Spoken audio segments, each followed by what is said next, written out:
For as long as humans have existed, we've been marveling at the possibility to explore the stars. Space, of course, presents itself with far more obstacles than solutions for this very human dream. I mean, simply creating the ability for humans to survive in space takes a team of hundreds of scientists working on thousands of variables, let alone creating a vessel that can support human life for years, if not decades. However, over the last 50 years or so, the sci-fi community has had its head wrapped around an idea known as cryosleep.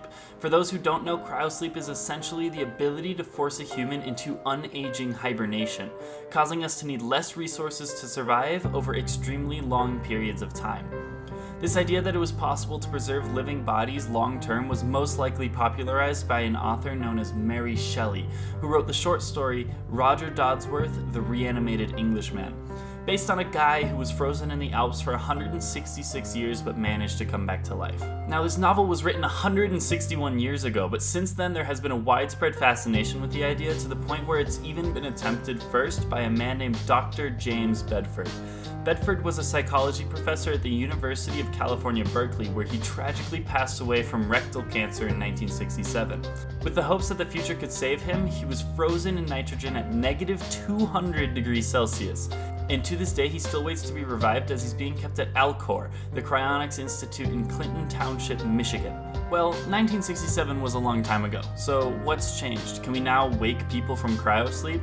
Well, unfortunately, up until this point, we haven't successfully awoken any multi-celled life form from long-term cryogenic sleep. That being said, we do know of animals such as squirrels that are able to slow their own aging and hibernate for up to 8 months at a time through a method called torpor. Forcibly inducing humans into a torpor state is a much more realistic approach to preserving the human body for up to potentially a decade. But I know what you really want to know is, what about 100 years? Heck, what about 1,000 years? Well, at this point in our technology, the answer is most likely no.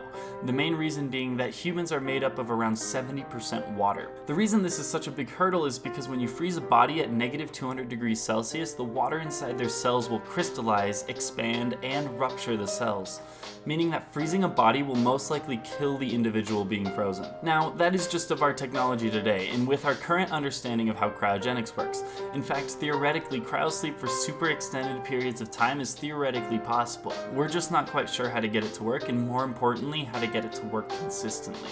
If you enjoyed this concept and want to see more like it, make sure to subscribe, as I plan on making a lot more content just like this, and catch you all in the next one.